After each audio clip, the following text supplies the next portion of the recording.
live with this Fortify webinar. We've got Mark Chamberlain with us, and we're very excited to have him. I'll introduce Mark in a second, but I just want to quickly remind everybody that we have a Fortify chat, which is a discussion where we pull a lot of the comments and questions and concerns coming out of the forum and the community, and we bring those up and we kind of address those issues with the solutions that you come up with as a community.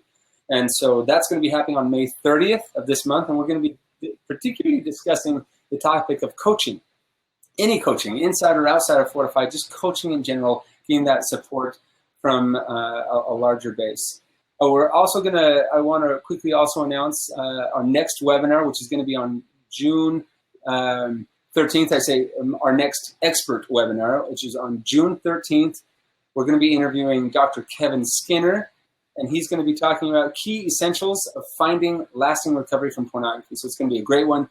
Join us on June 13th. But we are more than honored to have kind of a legend in this space. Mark Chamberlain here with us is a good friend. And Mark, just to give anybody, I want to kind of help people understand who you are, Mark. But Mark has literally worked with hundreds of people grappling with sexual compulsivity and addiction. You've been working in this space for years. How many years? Oh, that's a great question. Probably 23 years now. 23 years. So you know a lot about this issue and this topic. You have a doctoral degree in clinical psychology, and you're a licensed therapist with, again, 20 plus years of practice. I want to read this to people because it's really interesting. What you love doing, you say this in your own words, listening to individuals and couples in an effort to enter their world as they see it, and hopefully over time help them rise above the limits of their current perceptions and take a broader perspective and discover previously unseen possibilities. So I love that, how you describe that. And that's kind of one of your passions in life, and that's why you are so good at what you do. You've written many books on this subject, including Willpower is Not Enough. I want to come back to that. Love You, Hate the Porn, Healing in a Relationship Damaged by Virtual Infidelity. And your most recent one, I believe, is the challenge of the challenge of enjoyment in the age of addiction. Again, you're a seasoned individual. We're lucky to have you. Thanks for being on. It's an honor to be here, Clay, and I just really love Fight the New Drug and everything you guys do with Fortify and the people that you guys love, I love. It's great to be with you to try to talk and gather with that community, to be introduced into your community. It's an honor. It's very moving to me, and to really have the chance to dialogue with you and to imagine all of them kind of joining in with us. You'll be their voice, and we'll hopefully be able to talk in a way that's helpful to them. It's a great privilege. Well, I know it will be, and the respect definitely goes both ways. So Mark, and I want to remind everyone that this is live. If you are joining us live, feel free to let us know that you're here, comment, ask questions throughout. That's one of the benefits of attending a live webinar, is that Mark's here. You can ask him a question. I'll try to stay up to speed on those questions that come up. And then for those of you who aren't watching this live, that's okay, because all of these webinars are archived and accessible after the fact. And we actually find that most individuals, schedule-wise, definitely engage with these webinars in the archive, and that's okay. We have it live for those that can't attend. So again, ask questions if you have any. But Mark, I want to jump right in real quick before we dive into the topic at hand, which the title of this webinar is Mastering Motivation and Fostering the Compassionate Dialogue with Your Driving Emotions.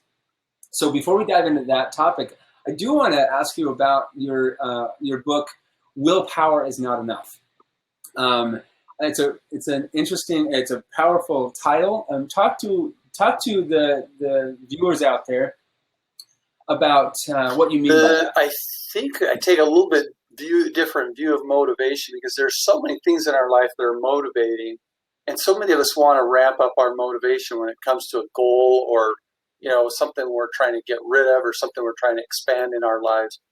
But when we enter into this process of trying to crank up motivation, we can feel very motivated when we're in our right mind, or when we're in, as people are watching this webinar, they're probably in a certain state of mind where they're pretty motivated. They're motivated enough to put aside something they can do for fun or for gratification and try to learn to improve my life. But if they get done with this webinar and their motivation has gone from a 3 to a 7 on that scale of 0 to 10, that really is, there are a lot of things that could move your motivation needle even more than that. But the fascinating thing to me is that level of motivation and that willpower that we kind of crank when we're feeling it, eventually is going to fade and wane. And there has to be something that we do when we're in a more motivated or more clear-minded state that's different than just becoming more motivated, or just different than exercising willpower. Because in the state of mind where we feel like just saying to heck with it, I give up, I don't want to try anymore, to me, those are the key moments. Those are the willpower won't help you then. We all have those moments where, we're just in a different state of mind. We're more tunnel vision and we have emotion that's there. And so how do we navigate those? How do we stay, at the helm of our ship of our lives in those moments is I think, real question. Yeah, and I think we all can relate to this idea that, there are times in our lives where we are on top of the world and we're like, come what may, I've got this, I'm on top of this. Nothing can shake my determination to overcome this. And, life gets in the way, and all of a sudden we find ourselves in a very different position. Many of the people watching this have gone through that cycle hundreds of times throughout their life. And now they're in a position today where they're kind of saying, yeah, and whether they're strong today or whether they're kind of waning in that willpower, it is critical that we strengthen ourselves in those non kind of on top of the mountain moments. So in a nutshell, Mark, what I know that you have an entire book on this, and people should go out and read it. What would you say is one piece of advice on helping? Well, I think it's the heart of what we'll talk about today. The first thing to mention about what you said was those times are a high that is associated with dopamine. The setting resolves to do better can be its own kind of high. And I'm glad you called it a cycle, because there are different states of mind we go into kind of cycle between each other. It's almost like a rugby team where the motivated me, eventually the ball squirts out of his hands, and all of a sudden the deflated me has the ball, and he's going to run the show for a while, and then the ball's out of his hands, and the more hopeful me takes over. But in that process, I think that's where our vulnerability to craving and addiction, we're very vulnerable. We need to see the whole cycle of that addictive process, not just how do I fight cravings. Like, no, be aware that even your times when you're setting a resolve might be part of your cycle. The times when you're feeling really gung-ho might be part of your cycle. And so the opportunity we have is to step back, like you're saying today, we can step back and view all those states of mind I go into in a compassionate way. I love all those guys. I love the motivated me. He's done so much good in my life. When he's striving and when he's going strong, that guy is amazing, and it feels good to be him. There's another guy that kicks in for me. It's kind of the plow horse, who he has to do what the motivated guy committed to. And so that plow horse is just slogging away, doing his best. And the motivated guy kind of gave him work to do. But eventually, when I'm in that plow horse mode, I'm vulnerable to the deflated guy. And I love that guy too. But I don't want any of those guys to run the show. And then I think the mastering motivation idea is I need to be able to be the one to step back and see these are all potentially beneficial states of mind, but none of them last forever. I don't stay in any one of those modes. I can't, by reading a book or praying real hard if you're a religious person, or by just sheer willpower, stay in a certain state of mind all the time. I know I'm going to cycle through all those different states. And frankly, they're a part of my survival. They're part of what the brain does. It's very good at doing all those things. It's good at being deflated, and the brain does deflated for a lot of good reasons. But if I am not comfortable with that part of the cycle, that part of who I am, I'm going to hate it. I'm going to hate that. I'm going to try to fight it. But I'm fighting against the part of my brain that's really good at doing what it's done. Like you say, it's gone through that hundreds of times. Well, it goes through that for reasons. And when the brain is in its survival mode, I'm at the mercy of it, and I don't want to be at the mercy of it anymore. I want to kind of get a better owner's manual for my own brain, understand my own cycle, and be able to manage those states of mind instead of being just a victim to them. It's kind of like getting a bird's eye view of your cycle. And so rather than kind of seeing these lulls as just these, that's, now I've got to start over, everything that was behind me is all for naught. All the progress I made is gone. And now I'm in this state and I've got to, climb my way back, saying, no, look at the full cycle. And let's try to shift and change details of that cycle to get to a more healthy place. Is that kind of what you're saying? Yeah, that's the beauty of being able to step back, is I can step back when I'm craving, and that might be a good goal to have. But I can also step back when I'm discouraged and feeling a sense of deflation. I can step back when I'm feeling shame. The part of me that's ashamed that I keep falling into this cycle. I feel certain things in my body and my chest and gut. And if I step back when I'm ashamed, I'm at that point of the cycle, I can have compassion for who I am when I'm ashamed. And I can sit with myself and feel, understand that process better. And as soon as I get to know that guy who's ashamed as with a sense of compassion, my experience of shame is a little bit different. Just like my experience of craving will be different and so on. It's like you said, a little bit of a bird's eye view, but now it's, rather than just a bird's eye view, sometimes I like to think of it as the head coach view. The head coach has the whole game in mind, and the defensive coordinator and the special teams coach may get in fights because one of them thinks their goals are more important, or, they hand off control of the game to each other. But as the head coach, I'm the guy who can say, hey, I care about both of your goals. I care about what both of you care about.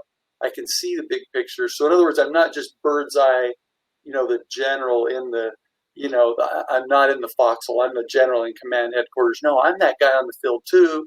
I care about all my parts of my cycle, and I'm in the thick of it, but not quite as caught up as though I'm just, part of the problem with our cycles is we just are in tunnel vision.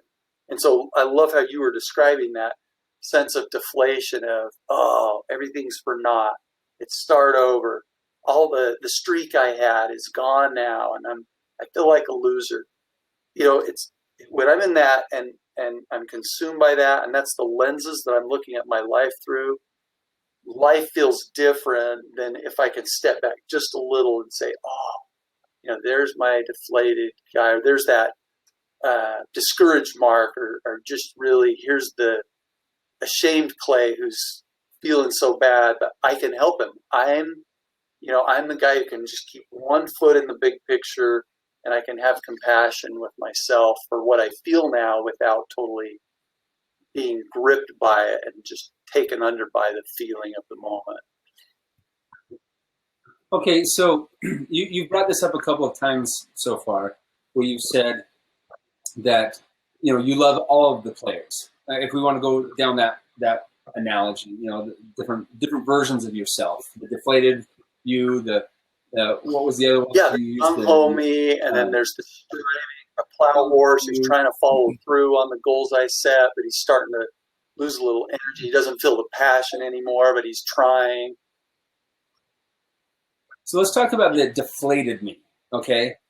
Because that's you said, I love that me. I love all of the versions of me. I guess somebody could listen to that and say, well, I'm not so sure I love the deflated me. I don't want to be the deflated me. I never want to see that person again. I wish they were not a part of my team. You said that the brain does these cycles very well and for very good reason. Talk about the deflated me and maybe why our brains do that, and then possibly why I should love that version of me. The first reason we should love it is it ain't going anywhere. It's a part, like you say, if we come through that cycle 100 times, it's probably there for a good reason. But even if it isn't, here's the key is, even if it's not there for a good reason, if it's going to be a part of the landscape, I can either hate it and all the stress hormones just keep flowing as I hate myself and the patterns I get into, or if I start to view that in a more friendly way, that it's a part of me I can love. It's amazing how the love hormones get flowing, the peaceful contentment hormones get flowing, and my capacity to sustain friendliness is higher than my capacity to sustain an enemy stance. There's a threat in my life that's my enemy, and I just can't always sustain that. So, which perpetuates and drives shame. Perpetuates and drives shame. And again, back to your question of the cycle, that part of me, deflated me is part of the nervous system, survival part of the brain can do they sometimes call flop mode. So if there's a threat in my life and I've been fleeing from it, so this is what we might do with pornography. I might flee from it, try to put as much distance between me and the habit or the opportunity as I can, and arrange my life in certain ways. I'm motivated. I try to get good things going in my life that are, constructive, and so I'm fleeing, and eventually my energy starts to run out in my ability to flee. But the content, the triggers don't necessarily go away, so I get triggered. So what do? Well, I fight. That's another survival, a survival mode that I can go into.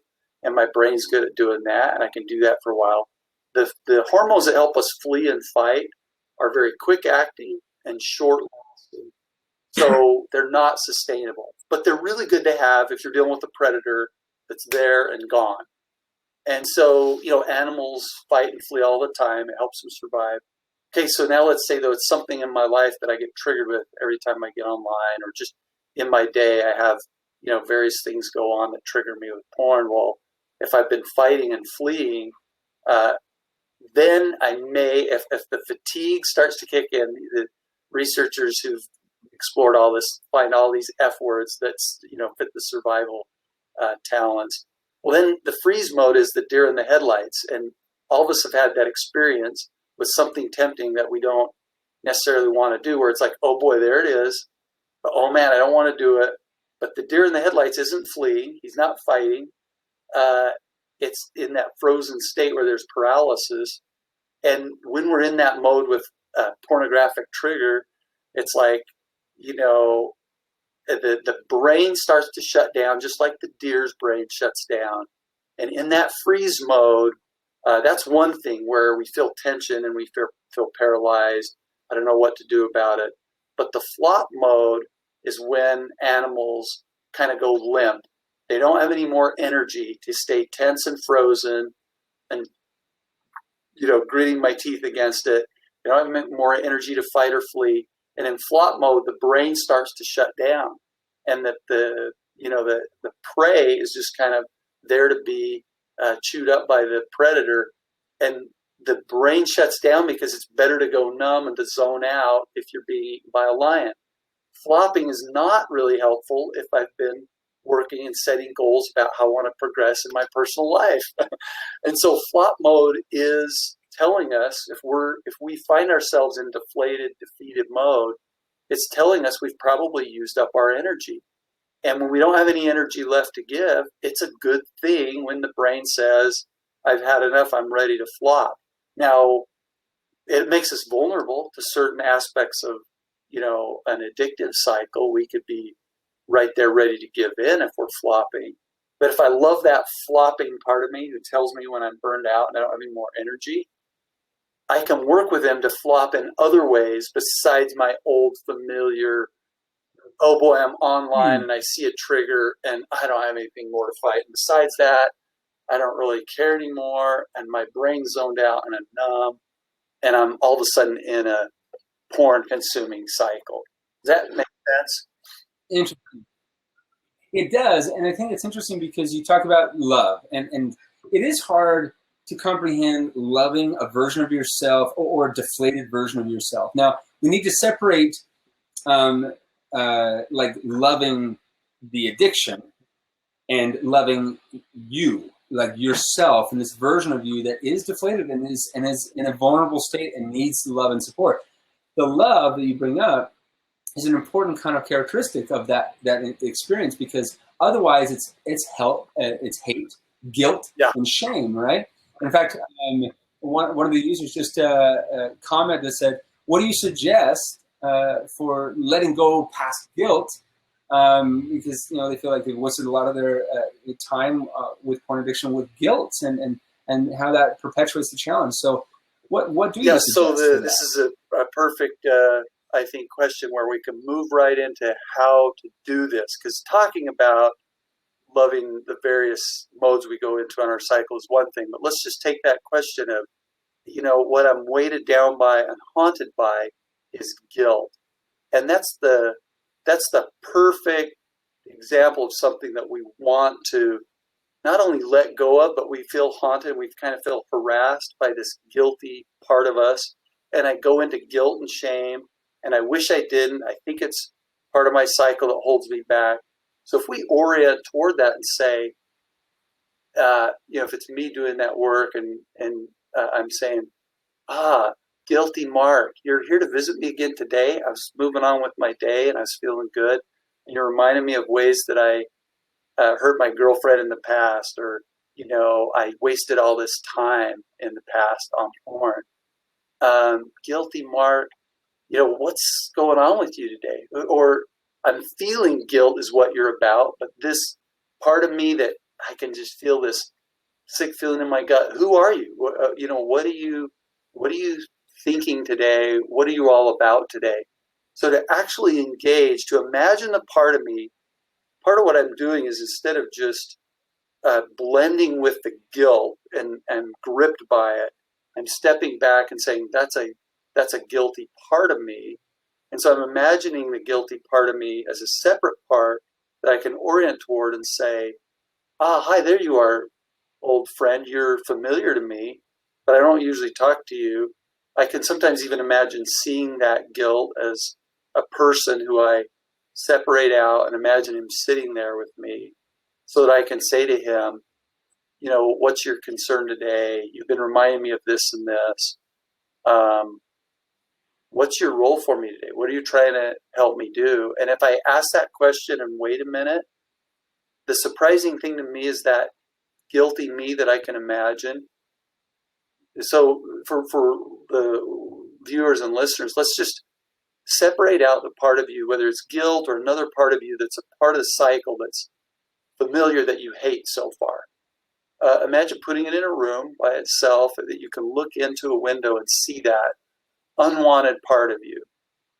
And just notice what feelings you have toward that part of you. You might have compassion and curiosity. You might have hate and frustration. If you have hate and frustration, have that hateful part of you separate out and have him wait to the side while we really get to know the guilty or the continually relapsing part of you.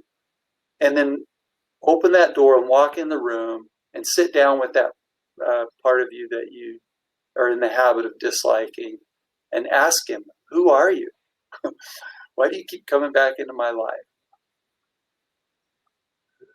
And is the goal of that exercise to better understand that version of yourself, or is it to, isn't the goal for anyone to kind of see that person less and less, and maybe eventually never? I guess I'm not talking about the deflated version, because that's maybe a natural part of like our the state of who we are at times. Sometimes we're motivated, sometimes we're less motivated.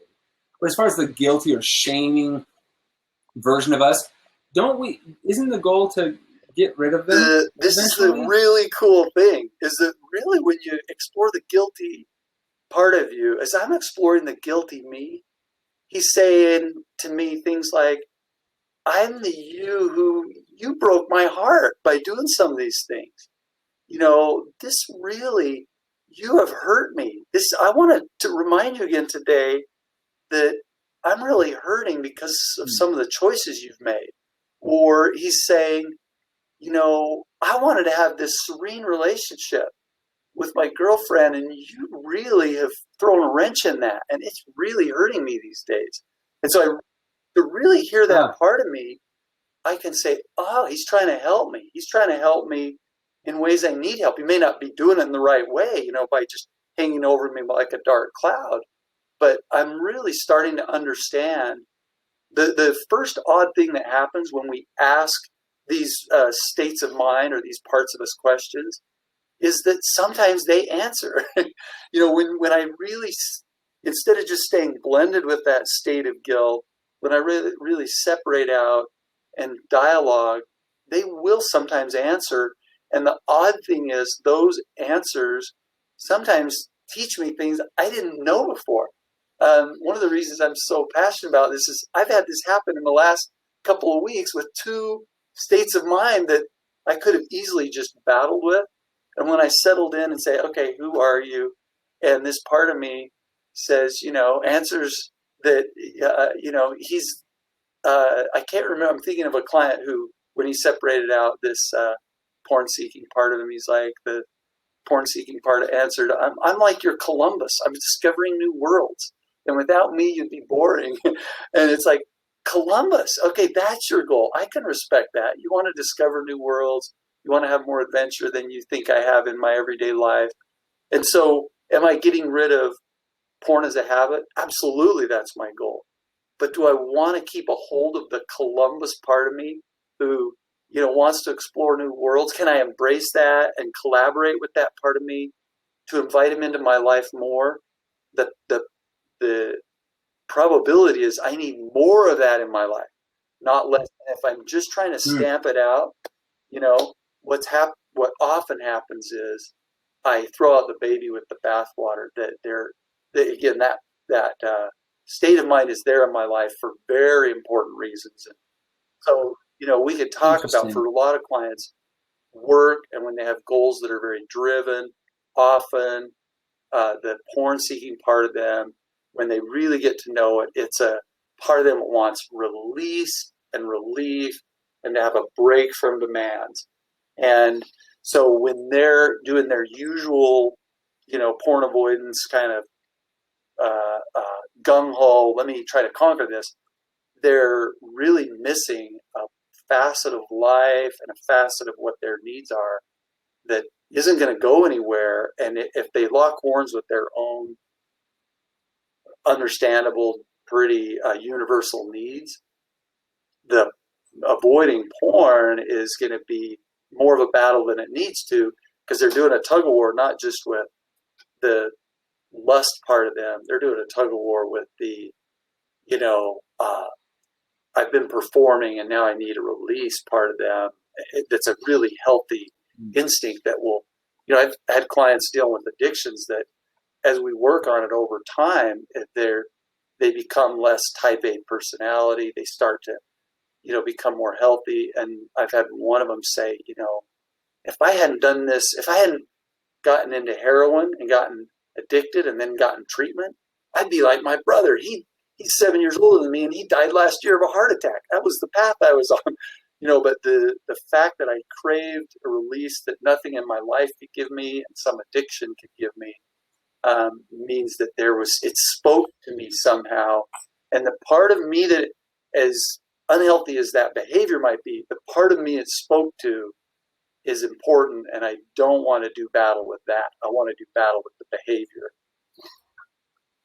And okay, yeah, this is interesting. I want to get to a comment that Jay Hermanson made, just a question rather for you, Mark. He said that So if we're supposed to love the flopping part of us, how do we overcome giving in to pornography when our brains don't have the strength or energy to fight against it? And we've kind of covered a little bit of this. But Yeah, I think that's where the whole cycle has to be. If I love the flopping part of me and he keeps coming in, but by the time he comes in, he's like, heck with your whole life and the goals you have. I'm just like going to play computer games for like 7 hours straight. Well, then guess what? I'm so worn out after 7 hours of computer games. Then I'm on porn for a while. Well, wait a minute. We don't need to interrupt right after you played 7 hours of computer games. How do we stop you from viewing porn? We don't need to just interrupt right after you did 2 all-nighters. How do we interrupt you from playing 7 hours of computer games? We need to interrupt wait a minute. What makes you think it's a good idea to pull 2 all-nighters? And where's that coming from? How do you love the all-nighter part of you without letting him in the driver's seat to pull 2 all-nighters? And I can work with him differently, but if I have one arm around get in the picture, one arm around the all-nighter me and one arm around the flopping me, and I can say, we're in this in the long haul together. Even after school is over, we're going to have a passion for excellence and a drive to succeed, and we're going to have a need to relax and flop. So how do we do the study for finals me and a little bit more, how do we consult with the flopping me about how to do studying for finals in a way that's a little more workable for both of them? And then after I study for finals in that way, then my, the big picture me who I want to be deep down, what I want and who I am deep down will have more of a say in the ways that I flop, because I can flop in healthy ways that are rejuvenating. And that's the trade-off that we get from sort of getting to know the flopping me and loving him and having him a part of everyday life. Is he has some everyday opinions and wisdom to share. We don't need to listen to all of them, but as his perspective is incorporated into my life, then he's more likely to have a give and take mentality when he's ready to flop, and he'll do it in ways that don't kind of throw my all my bigger goals under the bus. I think it's Kuri asked the question: should we prepare ourselves for our flops or the flopping versions of ourselves? I think that's what starts to happen naturally as we get to know that is there's a little more. One of my clients calls it a crash landing. So instead of crashing, he knows he's can't stay in the stratosphere forever. He knows he's going to lose altitude. Am I going to crash land, or am I just going to try to maintain altitude and then crash again? Yeah, what are some ways I can crash land without ruining the whole, the whole aircraft? And so we prepare better for them. And as we're dialoguing, cooperating with our flopping self, part of the dialogue is, instead of my usual, I sat back with friends and watched a movie instead of all finals during that 2-day period. How was that for you? So I'm like dialoguing with my flopping self and checking in with him about it's again treating him as someone who's deserving of respect. It's like I don't know what's best for him. I'm not just delivering something to him because I think it would be good for him. This sounds odd to think of ourselves as multiple people, but those other states of mind we go into, they've done research showing that we don't empathize very well when I'm in a gung-ho state of mind with the me that I'll be in a flopping state of mind. I don't empathize very well when I'm feeling emotionally strong and secure about myself with the me who starts to feel insecure and vulnerable. It's almost like I don't think he's a real person. He's someone who could go away if I just live my life in a certain way. And yet he's come back often enough that I know I'll feel insecure and vulnerable at times. So I think Corey's question is or suggestion to prepare for those times is beautiful, because it's kind of like having a buddy who comes into town to visit sometimes. I mean, imagine if I was a buddy who came into town and the buddy I'm staying with, he pretends I don't exist, and he doesn't prepare for me, and he doesn't want to spend time with me, and he's kind of embarrassed when he shows up. You're here again? Haven't I gotten rid of you? I'm gonna feel like he's sabotaging his apartment before I leave. It's like, of course I'm gonna be at odds with them. Whereas if he's like, oh, there you are, old friend. I didn't know when you'd be back, but you're here often enough. I knew you'd be here. How are you feeling? What do you want? You're kind of interrupting my schedule. I kind of had other ideas for my day, but what are you trying to teach me? See, that friendly mentality, again, with our craving self or our flopping self, that friendly mentality, I can't emphasize it enough. It goes back to that question of how long can we maintain fighting cravings or fighting the part of us that's craving? It's going to collapse after a while. How long can I maintain the friendship and friendliness? It's sustainable. The hormones that are released, oxytocin, when we're with someone we care about, someone we act loving toward, is a hormone that sustains and it levels, and it's not like the stress hormones when we're dealing with a threat, cortisol and adrenaline, fast acting, short lasting. Oxytocin and friendly hormones, that's the capacity to continue that. That's a long-term recovery. We can sustain a more friendly recovery. Interesting. I like this. It is a little bit of a paradigm shift to kind of think of the cycle in this way and kind of embrace these different versions of ourselves and try to steer the reaction to those versions of ourselves or the way that we cope with those versions of ourselves, steer those behaviors in a new, more healthy direction, but not trying to fight against each one of those versions of ourselves. That's interesting. So we've talked a lot thus far about the compassionate piece, having compassion for these versions of introducing love for each version of ourselves, even the flopping version. Let's spend a little bit of time speaking about the mastering motivation portion.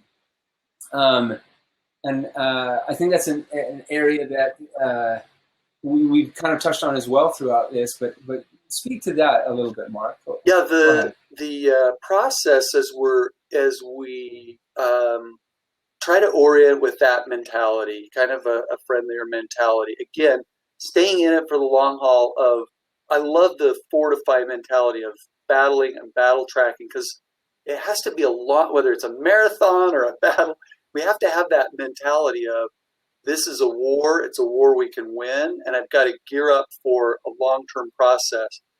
But I'm working with myself, and I don't want to orient that kind of hatred toward myself. And so that process of mastering the motivation, it reminds me of sort of the mahouts that work with elephants. They sleep with the elephant. They don't, like the ones who whip the elephant and like try to crank the most work out of them. They're not the ones who really succeed the most in becoming a real skillful mahout. The ones that do are the ones that sleep with the elephant, care for it, get to know it. And I think that's the way we are with our various versions or motivations. If we want to master them, that willingness to engage in that way is important. Now, in terms of specifics about how to engage in that process, I know I talked a little bit about it before, but the nuts and bolts of the engagement. I guess I emphasize it again because I see so often people who think it's a paradigm shift only and not a new set of practices. We'll say, okay, instead of shame, I'll have compassion. Oh man, I feel ashamed. But you know what? I'm going to try to be more compassionate. And the truth is, I now have an opportunity. There's a shamed part of me that's living in my body right now, that rather than fight him to try to replace him with compassion, I can simply orient toward him in a friendly way and say, shame, I can feel you taking over. That ashamed Mark. Let me step back from you for a minute and let me talk with you. Who are you? What do you care about? How are you trying to help me today? And at the facet of it's not just an orientation that way I treat him, but I'm really asking questions and sitting there for a minute and waiting for the answer so that that ashamed part of me can say, you know, my hopes were high a couple days ago. I was on a good track. I was loving it. And now I just feel in my head this thick kind of clogged feeling, and I just feel ick, and I don't want to be around anyone. Okay, you don't want to be around anyone. How are you hoping that that will help me? What are you hoping to do for me? And that feeling of, if I just sit here for a minute, you know what? I'm hoping I can kind of gather myself again, because I just feel no energy to go about and do the things that I have to do today. Okay, so you want to gather yourself. That makes sense. Now I have some things I'm going to go do that I need to go do. But as I do, I'm going to have my arm around that ashamed part of me saying, I know this is hard for you, and you just want to retreat and hole up and hunker down. But as I go do these things, I'm not giving you your way, but I'm giving you a say. So in other words, that 2 minutes where I really let him say, I want to hunker down and not go run the errands where I have to be around people that you are trying to get me to do. I'm not gritting my teeth and faking it and going out and just doing what I have to do. I'm pausing for a minute, that whatever that emotion is, I'm giving him some time and I'm hearing him out. The odd thing to me about that process is the emotions that rise up in the body that are survival oriented will take being heard as a consolation prize for getting their way. For some reason, listening to myself and hearing out shame, or even hearing out the craving part of me, and having him speak about what he wants, and then hearing, dialoguing a little bit with him, as I move on with my day doing something else entirely, it's like that craving part of me or that ashamed part of me is kind of going, thanks for listening, Clay. I really appreciate you taking some time with me. It's like, wait a minute, you used to just get in the driver's seat and drive my life into the ditch. All I had to do is hear you out. It's an odd, empowering thing to say, self-awareness in a friendly way. I'm that head coach who's the defensive coordinator, wants the game to all be about defense, and he's ready to run on the field and tell all the players, we're only doing defense this game. And I'm just kind of corralling him by the sideline and saying, I love you. I love how you're passionate for our game, but I've got some other phases of the game that I'm involved in right now. But thanks for letting me know what you want right now. And then I'm back in that head coach mode. I have things that I care about deep down, who I am deep down, that I'm going to move forward with.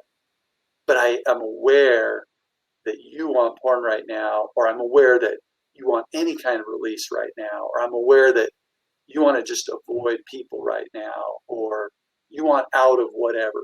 That usually the survival parts of our brain want to get away from a threat or deal with a threat, or they want to seek an opportunity. And if I'm checking in with them, I'm kind of acknowledging and honoring their energy and how they think, whatever they've zeroed in on, why they think that's important for me. And so I'm trying to honor that by really hearing out what they think is important. Now, within the Fortify training, some of the content that people that have the app or the website have access to is we have some practices in there. They kind of slow the decision-making process down. One of them is STAR, which is step back, take a few conscious breaths, ask yourself what you really want, and respond, right? So we have this STAR practice that people can get better and better at. And really, it's a slowing down of and kind of pulling yourself out of the current life and where we just kind of feel like we have no real control and we're just out of control and we're trying to grasp onto whatever we can to feel like we are in control. But STAR kind of takes us out of that current and lets us kind of think about it. I think that as I hear you talk about these versions of ourselves, And STAR was primarily considered as a way to deal with urges and cravings, but it has a lot more and a broader application as people deal with it in the stages, the mindsets that they might find themselves in, or the stages of life that they find themselves in. To kind of say, let's use STAR to kind of back up, step back, take a few conscious breaths, ask ourselves, different versions of ourselves, what's really going on here? Why are you here? What are you trying to teach me? And then respond in an appropriate and more healthy direction. So it's interesting as you talk about this. It's a way to we can apply some of these other principles that we're aware of into what you're discussing in fostering compassion and mastering motivation. Yeah, as you're talking about that, the STAR, and there are other elements of Fortify that are as a psychologist, I think of them as mindfulness oriented. That ability to slow down and be mindful of processes rather than just consumed by them and in tunnel vision with them. I think the viewers as well will be kind of some of those data points or things they've learned in Fortify will be going off of, that slowing down process. I think it's one of the beauties of what you've done is you've infused some of those mindfulness principles and practices that really take us out of survival mode, out of knee-jerk mode, and back into that our right mind, where the cortex is in the driver's seat, or where, as a human being, I'm in the driver's seat. My consciousness and my mind is in the driver's seat instead of just my reactions based on emotion or triggers.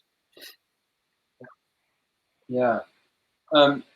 Now, I have thus far gotten, this far down my list of questions, and I have this. So we're clearly not going to get through everything in the time that we have left, and that's okay. We'll have you back on another time. You just have so much to share, and but I do want to make sure that we give ourselves time.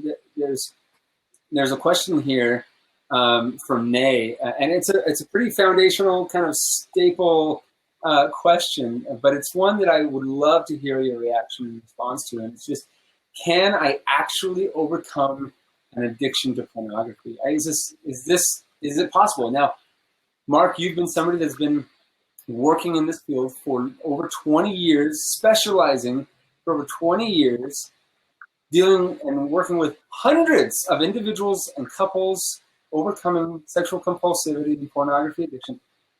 Is it possible? Yeah, the opportunities I've had have been such a great opportunity. The really windows that I've seen into people's life experience have been so rich.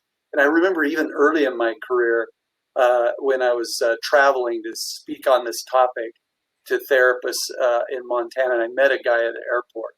And he said, pornography. He said, I remember when that was a regular effect. I was addicted to pornography when I was in my 20s, and he said, here he is, like early 60s, and he said, sometimes when I'm traveling, it still calls to me. But he says, I haven't done pornography in over 25 years, and he said, the relationships he has with his family. He just talked about some of the fruit of being able to overcome pornography as a habit. It was a big, contention with him and his wife. But the freedom that he gained, and I've now, again, having been working in this field long enough, have clients who have 20 years or 12 years of sobriety. Some of them call it, when they look at it, as an addiction. But freedom from those cycles and those patterns. And the process of them getting there is gradual enough, and it's kind of a couple steps forward and a step back enough, that in that process, sometimes it feels like, so do I never really conquer this? Some guy who's been off porn for 3 years and, finds himself in the heat of the moment on a camping trip, finding out that he gets reception and ends up looking at porn. Okay, so is he not really over it? Well, he's got 2-3 lives. If you look at his whole body of work that say he's mostly over it, and he has this data point in that camping trip that says it's still a struggle. But now it's been another 7 years since then. And, it's like he may have ups and downs in some other ways, but it's not as it's just fundamentally there's been a change where he lives his life differently. And so that's what I see in individual after individual, is that you can get to that point where you're fundamentally not struggling at the same level you were before. Now, having said that, if you're someone who, I have clients who try just as hard and work just as hard, and then the struggle continues and continues maybe on a weekly basis after I've, worked off and on with them for 2 or 3 years. And so I don't underestimate, I don't want to answer that question casually, that whatever your experience is as you've been working on this, whatever your experience is, it's not that you're doing anything wrong if you're still struggling. This is a process. The brain knows how to do addiction as well as it knows how to do almost anything else. And it's not to be taken lightly. It's not to be casually dismissed by me just to infuse hope. I'm not saying it lightly when I say I see change. I respect anyone who's had enough experience with discouragement and trying and failing to wonder if I'll ever be able to change. And so what the research shows on even quitting smoking is that the average person who quits successfully has quit 8 times and gone back before they quit that. Maybe it's 7 times and gone back. Usually, or not usually, but on average, it's the 7th or 8th time that they're able to sustain it. So it is one. Again, it's why I love the fortified mentality. It's one gnarly battle that you're in when you're trying to retrieve your life from addiction of any kind, and porn in particular. But yeah, you see that on Fortify too, where people's streaks get longer and their battle tracker gets more and more. I have a couple of clients that I'm their accountability partner. You see that calendar get less and less colorful and more green, less red, and it's just like, it's a beautiful thing to see the changes occur, because they're hard fought and hard won. Yeah, I think that as we've spoken with also hundreds of people that have found freedom and found recovery, they talk about this reality that at one point they were dealing, and it was such a focus of theirs to overcome this. It was consuming them mentally. Even in their recovery process was consuming them. They thought about it all the time. And over time, the chains of craving and urges and the chains of pulling them this particular direction really started to fade, and they were now living in a different state. And they call it a state of freedom, a state of sobriety, a state of healing, a state of recovery. And that state, it doesn't mean that there aren't those moments of vulnerability where that is somewhat appealing. They are far less frequent, and the pull isn't so dominating. I've never been a fan of the phrase "once an addict, always an addict." I don't think it represents the true the neurological process of recovery as the brain literally rewires itself to a more healthy state. And of course, you still are susceptible to, as anybody would be, going down those paths again. But it's not in a way that you are still labeling yourself as an addict or needing to kind of carry that banner. True healing and recovery, as we've seen it, and I know as you've seen it, is possible. It's there and it's attainable, and it takes work, and it takes a community and support.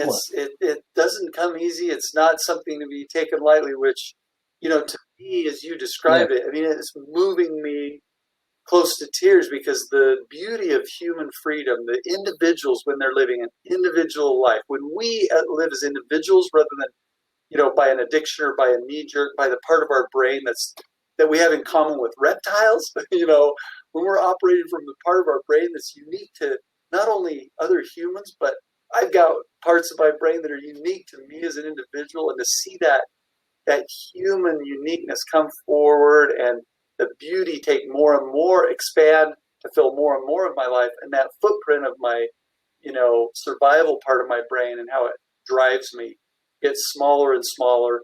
The beauty of it is not only freedom from porn, but there are so many other automatic knee-jerk cycles in our life. The way I react with discouragement, or lash out at my wife if I'm mad. And the beauty of learning the skills, like you were talking about Star, I mean, you can apply that you can be a better coworker, boss. You can be a better brother, sister, a better friend. These are the capacity to be more yourself and to bring more of yourself into your life. It goes way beyond just getting free of a porn habit. Now, I've got one more question for you, and then we're going to kind of wrap up. But here's a question from HJ12345. This individual says, "Hi, for the last year, I've been trying to recover, and I've been falling once a month, almost consistently. Am I growing, or am I in the same cycle without making any progress at all?" So HJ, I just have to commend you for tracking your cycle. I don't know if you a year ago would have been able to say how often and that it occurs almost every month. I mean, everything HJ just said is because he has a little bit of a bird's eye view. When I'm in a negative cycle, I'm caught up in that whole cycle of either gung-ho or flopping and craving and whatever. I can't step back and say, this happens about once a month. So the very fact that you can kind of give us a bird's eye view of your last year's recovery, if you weren't progressing, you would probably word it something like, I have a porn habit and it's really dialing my number and I'm struggling, and it's been a long time that I've been struggling. Well, you just gave us a lot of data points where you're observant. And what I love about that observation is it's kind of like a nurse giving a report to another nurse at the end of a shift. Here's our patient, and here's what they're dealing with.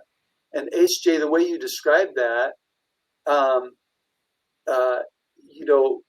if I could coach a little bit, because you didn't mention up to that I know that you're not doing this, but to be able to say, wow, here's someone who's tried for a year and they've tracked, and it's been maybe a discouraging, some of the data points are discouraging in what they've tracked, but they've kept their focus and they've owned it. They haven't stopped looking. They haven't decided to look away from how they're actually doing. They're continuing. So what I see you're doing, HJ, is very compassionate, very loving, as you would, if you were an RN tracking a patient you're working with throughout a shift. And so keep that mentality of, and the mentality of, is this patient making any progress at all? When you're oriented toward yourself, absolutely. And is the patient out of the woods where we're ready to discharge them from the hospital? Well, not yet. So let's, I would encourage you to hang in there and keep working on things. But any amount you can continue to do of looking at how those cycles go. But even that question, am I making any progress at all? It's like, is this horse, can be healed, or should we just shoot the horse? It's like, to be able to remind yourself, HJ, it doesn't matter if the next 3 months you relapse every day. You're going to keep working with yourself, keep being patient with yourself. All hope is not lost in overcoming this. Continue to work with yourself. There is hope, whether it's been once a month or 3 times in the year or twice a day for the last year. I think our orientation toward continuing to understand and work with ourselves, we're worth it. So I just like to add to that and say that there's a number of different ways that we can measure progress. One of which is decreasing the amount of pornography we're consuming. But there's a number of other things in our lives as we progress and improve. And Fortify is able to track some of those as we look at risk factors. And we have a number of inventories within the curriculum that measure risk factors. And some of the areas of your life, like eating habits and relationships with others and dealing with past challenges. We look at, your happiness, your hope, and shame levels, and all of those are contributing in many cases, in most cases, contributing to this porn habit or this sexual compulsivity. However, so to measure it only with that one measuring stick, and I get that it's an important measuring stick, it's one that you're here to overcome, but we need to look at the full scope of our lives and see what other types of progress we're making, and to say, like, have I made any progress over the last year? Chances are the fact that you're here, the fact that you're watching this webinar with Mark Chamberlain, the fact that you're engaging, the fact that you're tracking, as you mentioned, Mark, says a lot. So I would say pretty, without knowing anything else about HJ, I would say absolutely progress has been made. And it's a good plug for for them to keep doing the assessments on Fortify to say, oh, there are all these other metrics I can use, and I don't have to get too locked in to just the frequency between setbacks. Yes. Mark, thank you so much for being with us. It's clear that we could go on for hours, and we'd love to have you back at some point, and keep on discussing important matters with your vast knowledge and expertise in this category. And to be with all those viewers again, as I've imagined you here, my imagination's pretty good. It's been very moving to the community you have, and that you guys have helped gather, Clay, is amazing. My hat's off to all of you, those who are there, but also those participating in the community anywhere. I just am so moved by what you're accomplishing and working on. Well, I appreciate that. There are a number of questions that we will try to get to just by responding to the messages. But as far as this webinar goes, we're going to conclude. And just a reminder to everybody that May 30th, we're going to do a Fortified chat, and we're going to discuss coaching, and Holly's going to be here, and we're going to be pulling from the community and the solutions that you're coming up with. So that's going to be a great conversation. That's on May 30th at the same time. And we're also going to have Kevin Skinner join us on June 13th, talking about key essentials of finding lasting recovery from pornography. So that you're going to want to tune into that one as well. Thank you, everybody. Thank you, especially Mark, and we will stay in touch. Bye-bye.